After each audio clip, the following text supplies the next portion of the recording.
주 예수님의 은혜와 평강이 함께 하시기를 빕니다. 오늘은 바람이 많이 불고 또 날씨가 안 좋은 것 같습니다.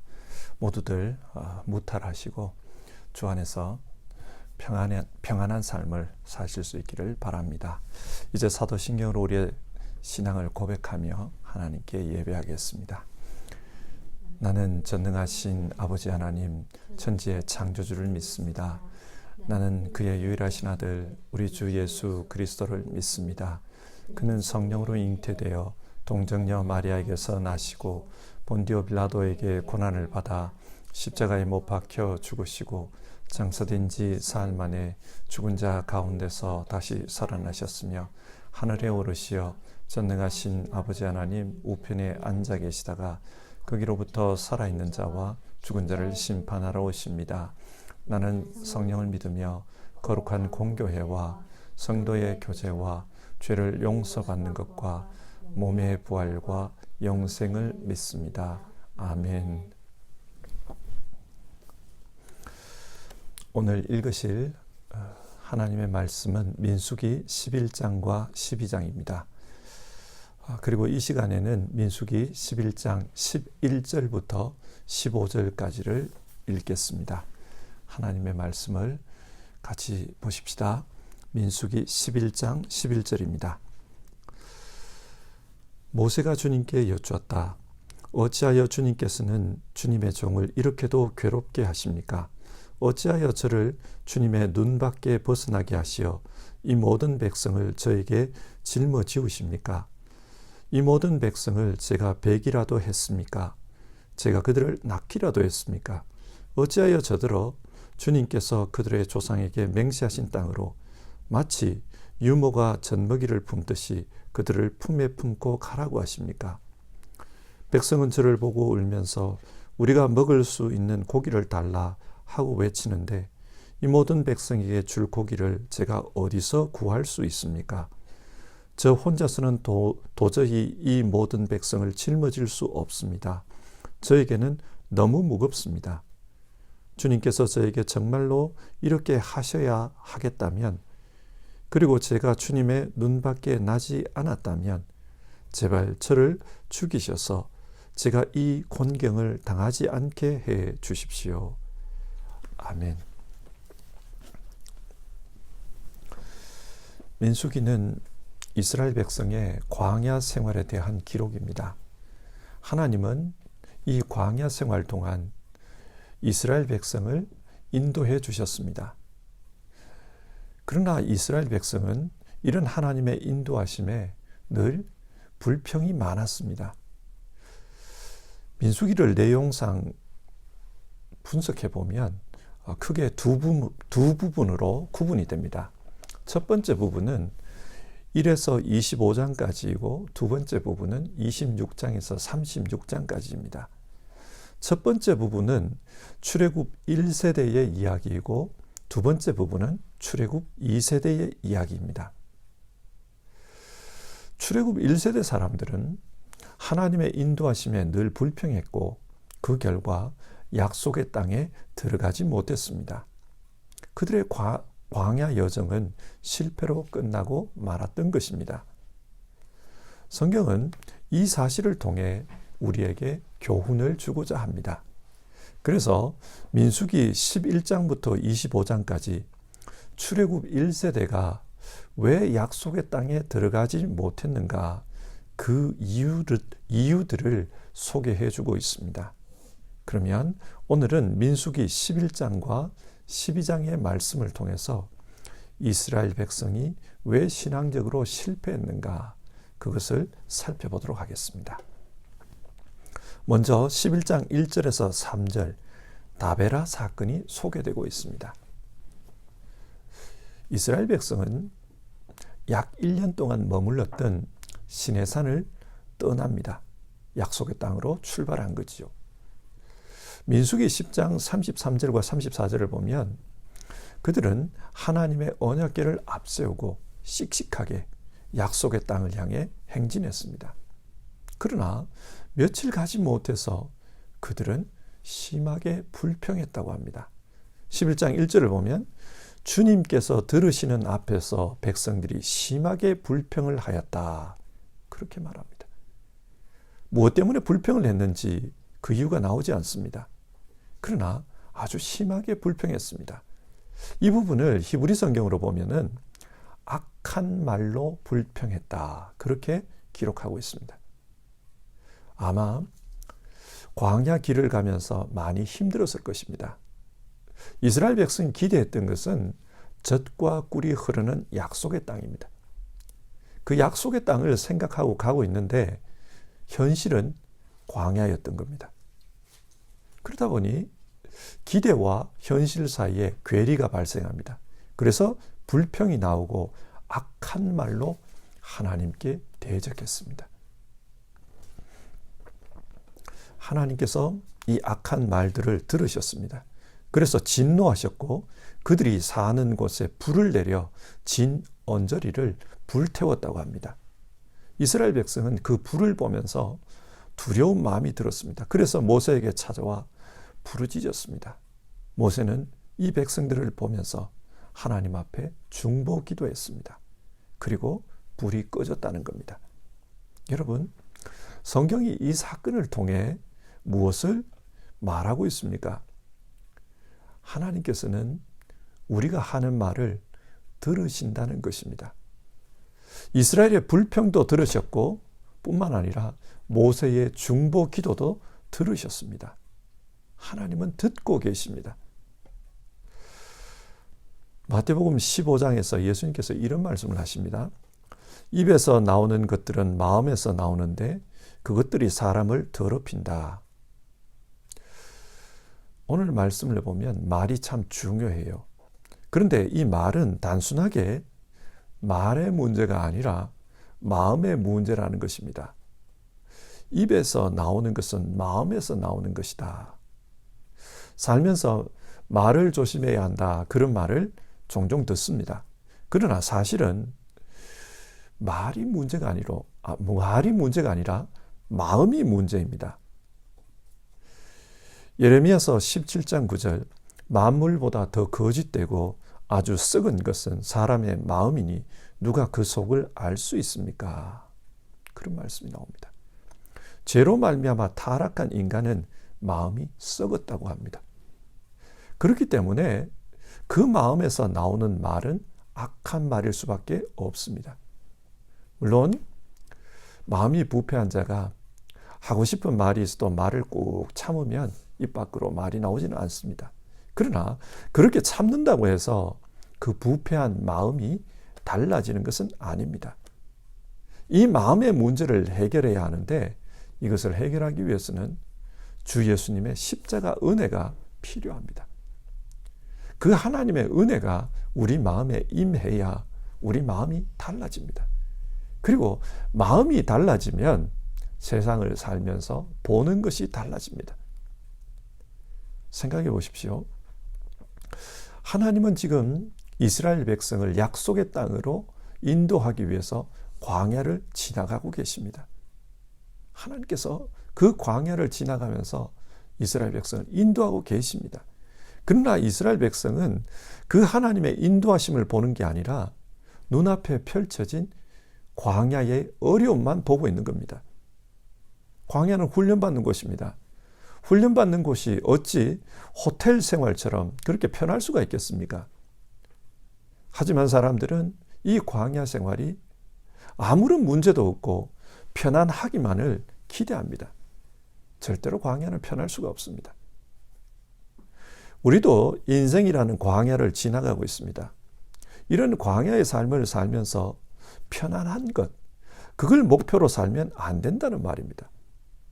우리는 이 광야의 인생 동안 하나님의 인도하심, 그것을 바라보면서 살아야 합니다. 현실에 어려움은 있어도 우리를 인도하시는 하나님을 보면서 감사하는 것, 그것이 중요합니다. 지금도 하나님은 일하고 계십니다. 우리를 위해 십자가를 지기까지 일하시는 그 하나님을 바라보면 이 광야 생활도 은혜가 충만한 곳임을 알 수 있습니다. 하나님을 바라보는 눈이 필요합니다. 두 번째로 11장 4절부터 11장 마지막 절까지 또 불평 이야기가 나옵니다. 이번에는 음식 문제로 불평합니다. 4절 이하를 보시면요. 누가 우리에게 고기를 먹여줄까? 이집트에서 생선을 공짜로 먹었는데, 그런 말을 해요. 그러면서 만나는 맛이 없다. 맛이 너무 단순하다. 이집트에서는 온갖 양념으로 요리된 그런 맛있는 음식을 먹었는데, 그런 이야기를 하면서 불평합니다. 처음에는 이 불평이 몇몇 사람의 입에서 나왔다 그래요. 그런데 10절을 보면 이스라엘 백성 모든 가족들이 자기 장막 앞에서 울면서 불평했다. 그렇게 말해요. 불평도 전염이 됩니다. 그러나 여러분 생각해 보십시오. 진짜 이스라엘 백성이 이집트에서 고기도 실컷 먹고 물고기도 먹고 온갖 양념으로 요리된 그런 맛있는 음식을 먹으며 살았을까요? 이들은 이집트에서 파라오에게 매를 맞으며 고된 노동을 하던 노예였습니다. 그 노예의 삶이 너무 힘들어서 하나님을 향해서 부르짖었고, 하나님께서 그 소리를 들으시고 이들에게 구원을 베푸시는 그 이야기가 기록되어 있습니다. 그런데 그 파라오가 노예로 살아가던 이 이스라엘에게 아주 좋은 음식을 맨날 대접했을까요? 뷔페 음식을 차려두고 마음껏 먹으라, 그리고 열심히 일해라, 그랬을까요? 그랬을 가능성은 거의 없습니다. 이들은 이집트에서 아주 조악한 노예의 음식을 먹었습니다. 그런데 이제 와서 이집트에서는 맛있는 음식을 먹었는데, 그러면서 불평하고 있습니다. 죄는 과장하는 습성이 있습니다. 그래서 한낱 피조물에 불과한 인간도 이 죄가 들어오면 스스로 하나님처럼 될 수 있다, 그렇게 생각합니다. 그처럼 이집트에서 먹었던 조악한 그 노예의 음식을 마치 온갖 화려한 양념으로 조리된 만찬 음식처럼 그렇게 과장하고 있습니다. 그리고 그 과장된 마음에 속아서 울면서 불평합니다. 이런 모습을 보던 모세는 너무 힘들었습니다. 그래서 하나님께 하소연합니다. 11절 이하를 보면요. 어찌하여 주님께서는 주님의 종을 이렇게도 괴롭게 하십니까? 왜 이 모든 백성을 저에게 짊어지우십니까? 제가 이 백성을 배기라도 했습니까? 낳기라도 했습니까? 왜 이 백성을 저에게 맡기셔서 약속의 땅으로 인도하라고 하십니까? 그렇게 하소연합니다. 그러면서 15절, 제가 주님의 눈밖에 나지 않았다면 제발 저를 죽여서 이 곤경을 당하지 않게 해주십시오. 그런 말을 합니다. 차라리 죽여달라고 합니다. 모세는 너무 힘들었던 것 같아요. 하기야 무슨 일마다 계속 불평하고 어려움을 만날 때마다 모세에게 대들어 돌로 치려고까지 했습니다. 그리고 책임지라고 합니다. 이런 일을 반복해서 만나다 보니 모세는 너무 힘들었고 하나님 앞에 불평합니다. 차라리 나를 죽여주십시오. 하나님은 이런 모세의 불평을 이해하셨습니다. 그래서 모세에게 70인의 장로를 동역자로 세워주십니다. 그 장로들에게 하나님의 영을 허락하신 거예요. 그리고 바람을 일으켜서 메추라기 떼를 몰고 옵니다. 그래서 고기 타령을 하는 이스라엘 백성에게 실컷 먹고 질리도록 만듭니다.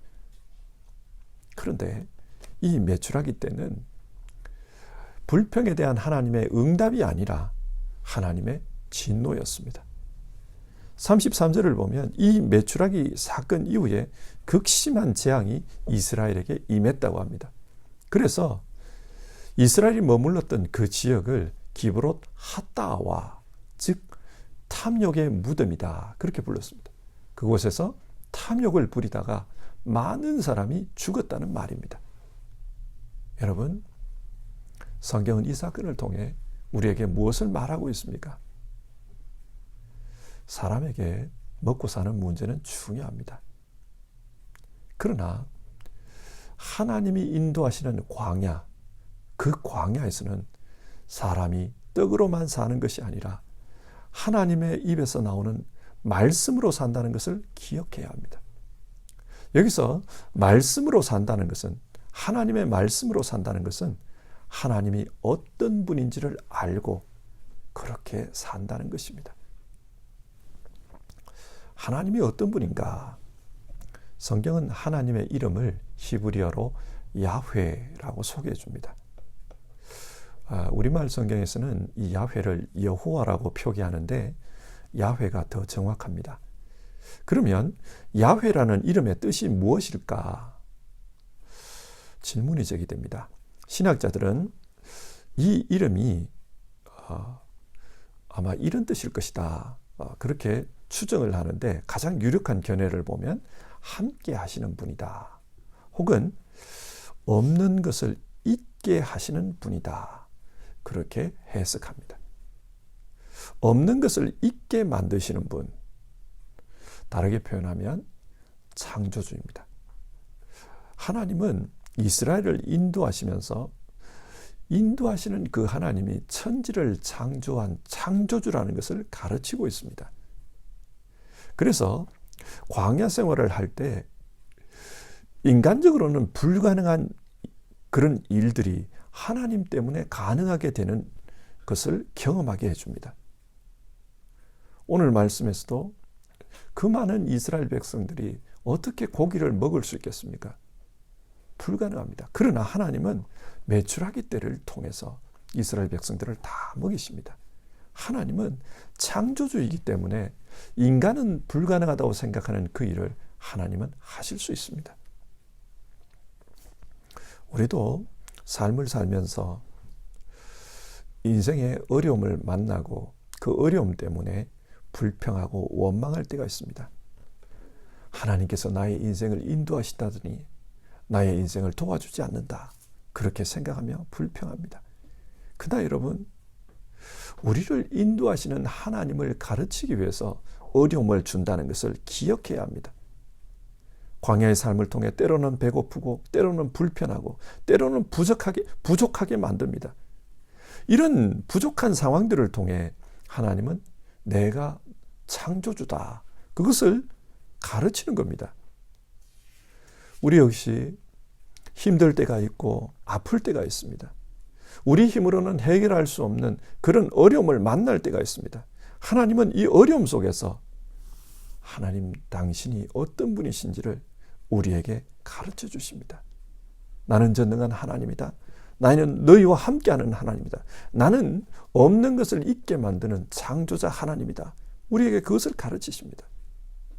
그러므로 우리가 광야 생활을 하면서 어려움을 만날 때마다 이 믿음을 가져야 돼요. 창조주 하나님께서 나에게 하나님이 어떤 분인지를 가르치려고 하시구나.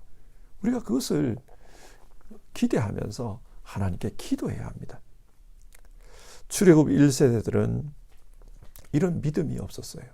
그래서 광야 생활하면서 어려움을 만나면 그 어려움만 봤습니다.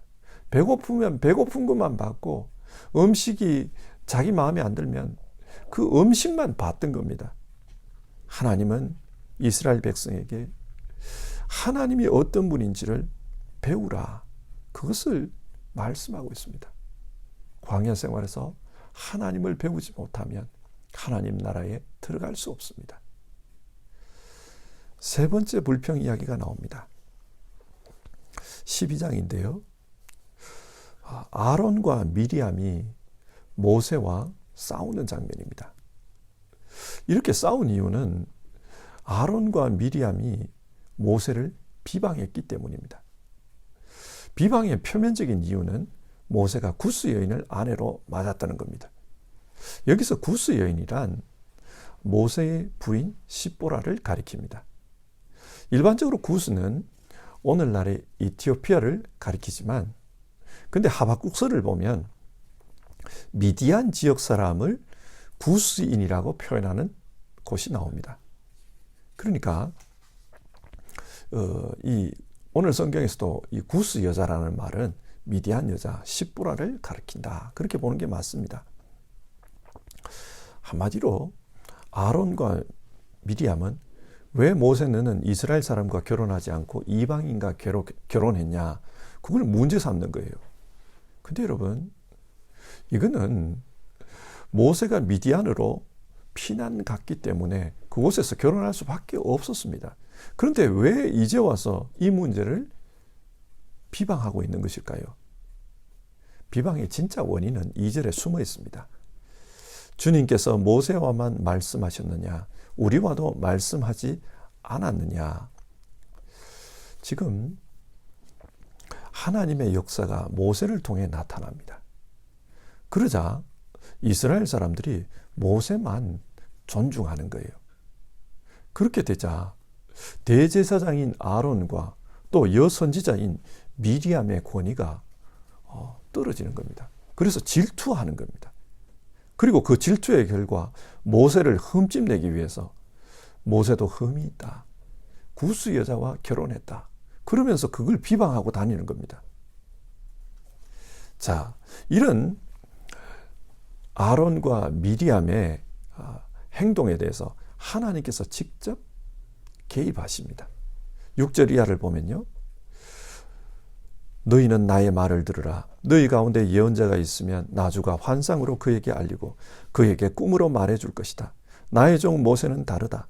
그는 나의 온 집을 충성스럽게 맡고 있다. 그와는 내가 얼굴을 마주보고 말한다. 명백하게 말하고 모호하게 말하지 않는다. 그는 나주의 모습까지 볼 수 있다. 그런데 너희는 어찌하여 두려움도 없이 나의 종 모세를 비방하느냐. 하나님께서 이 문제에 개입하여 주셨어요. 그리고 문제를 정리하십니다. 하나님의 이 말씀이 있은 후 미리암에게 나병이 나타납니다. 무슨 말입니까? 하나님께서 치셨다는 뜻입니다. 이 하나님의 치심을 본 아론이 겁이 났어요. 자기도 두들겨 맞을까 봐 겁이 났습니다. 그래서 모세에게 찾아와 중보기도를 요청합니다. 미리암이를 좀 살려달라. 중보기도를 요청해요. 모세는 겸손한 사람이었습니다. 그래서 또 하나님 앞에 무릎 꿇고 기도합니다. 그러자 미리암이 회복이 되었다는 이야기입니다. 여러분, 성경이 이것을 통해 무엇을 말하고 있습니까? 이스라엘 출애굽 1세대가 왜 약속의 땅에 들어가지 못했는가? 그들은 하나님의 인도하심을 보기보다는 그 인도하심 속에서 인간의 권력에 집착했어요. 하나님은 이스라엘을 인도하면서 모세와 미리암, 아론을 동력자로 일하도록 그렇게 허락하셨습니다. 모세는 이들과 함께 일했습니다. 그래서 존귀하게 보이는 그 제사장 일을 아론이 할 수 있도록 했습니다. 그런데 이렇게 함께 일하면서도 사람들이 모세에게 더 집중하자 권력 다툼을 하는 겁니다. 흠집내기를 하는 겁니다. 민수기 11장에도 하나님은 함께 일하기를 원하셨습니다. 그래서 이스라엘의 70인 장로에게 하나님의 영을 부어주셨습니다. 그래서 모세와 똑같이 일할 수 있도록 하나님의 영을 허락하셨어요.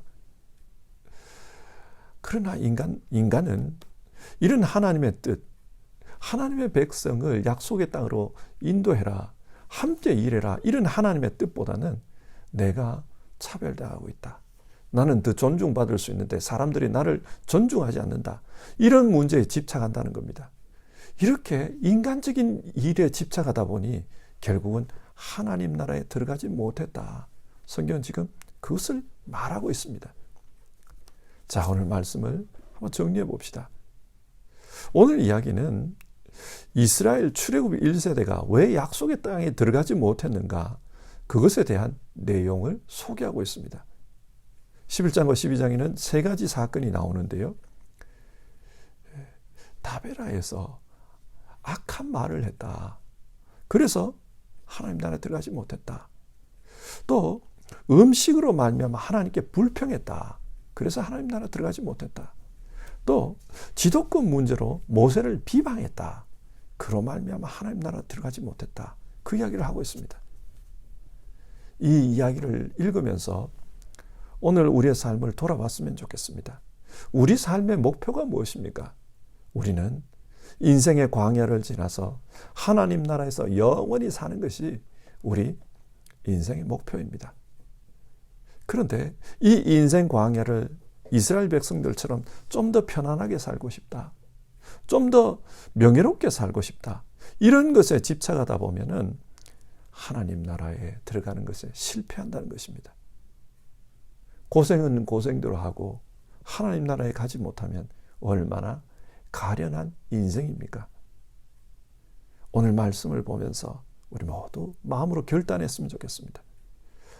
나는 광야 생활을 하면서 하나님이 나와 함께 계시며 일하시는 것을 보겠다. 그래서 불평하기보다는 기도하면서 살겠다. 하나님의 은혜에 집중하겠다. 하나님을 바라보는 눈을 가지겠다. 우리가 그런 마음을 가졌으면 좋겠습니다. 뿐만 아니라 이 땅에 살면서 무엇을 먹을까, 무엇을 마실까, 이것 보기보다는 정말 하나님의 역사를 통해 하나님을 배우며 살겠다. 사람이 떡으로만 사는 게 아니라 하나님의 입에서 나오는 말씀으로 산다. 나는 하나님을 보고 배우며 살겠다. 우리가 그런 마음을 가졌으면 좋겠습니다. 그리고 하나님 나라를 위해서는 하나님은 함께 일하기를 원하십니다. 서로 비방하고 서로 이런 힘겨루게 하고 그러지 말고 함께 합력해서 하나님 나라를 이루어가라. 하나님 그거 원하십니다. 우리 모두 이런 마음 가지고요 살았으면 좋겠습니다. 이것이 가능하려면 하나님 나라를, 하나님을 바라볼 수 있는 눈, 또 하나님을 배우고자 하는 그 마음, 이런 마음은 하나님께서 우리에게 은혜를 베풀어 주실 때 가능합니다. 그래서 이 시간 하나님 우리 마음에 은혜를 베풀어 주십시오. 그래서 은혜를 베풀어 주셔서 하나님을 바라볼 수 있는 눈을 가지게 해주십시오. 또 내 삶 속에서 하나님을 배우고자 하는 열망이 생기게 해주십시오. 우리 그렇게 같이 기도했으면 좋겠습니다. 찬송가 492장 잠시 세상에 내가 살면서 우리 1절 부르고요 같이 기도하는 시간 가집시다.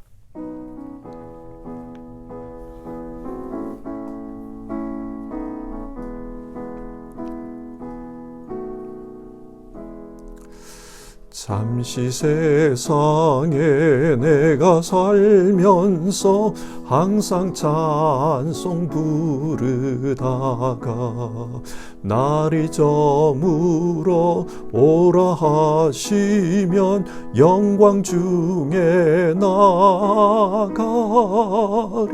열린 전국문 내가 들어가 세상 짐을 내려놓고 빛난 멸류관 받아 쓰고서 주와 함께 길이 살리. 아멘. 오늘 말씀을 생각하면서 우리 같이 기도합시다. 우리의 인생은 성경에 나오는 광야 생활과 비슷합니다. 이 광야 생활을 잘 통과해서 약속의 땅으로 들어가는 것, 그것이 우리의 목표입니다. 하나님은 우리가 이 광야 생활을 통해 하나님의 사람으로 그렇게 훈련되기를 원하십니다. 그래서 광야에서 때를 따라 시험을 주시고 또 훈련하십니다. 그 하나님의 훈련 앞에서 불평하기보다는 정말 하나님을 보는 눈을 가질 수 있게 해달라고 우리 그렇게 기도해 봅시다. 그리고 무엇을 먹을까 마실까 그거보다는 정말 하나님의 말씀으로 사는 훈련, 즉 하나님을 알아가는 그 사람 될 수 있도록 도와달라고 우리 기도해 봅시다. 그리고 경쟁이 심한 세상에서 좀 더 주목받기 위해 다투고 경쟁하는 이런 세상 속에서 하나님 나라를 위해 합력하여 선을 이루는 우리 되게 해주십시오. 그렇게 기도해 봅시다. 같이 기도하겠습니다. 사랑 많으신 하나님 아버지,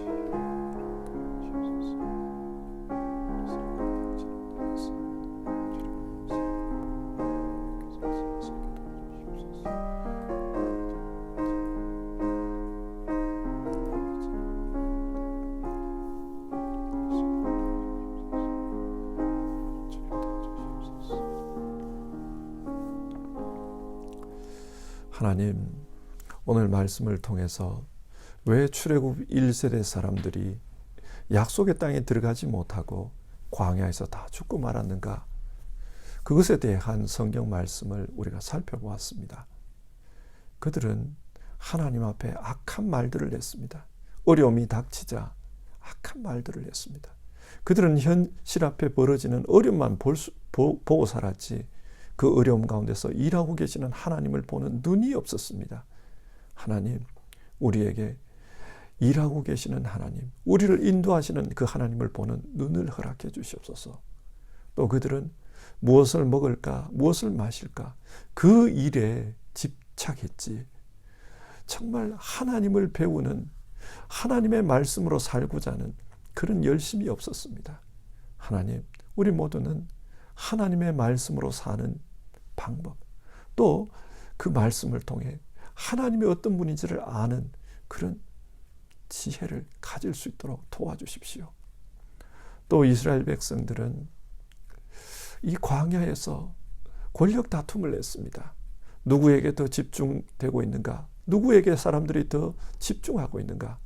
그 권력 다툼을 하다 결국 다 광야에서 죽고 말았습니다.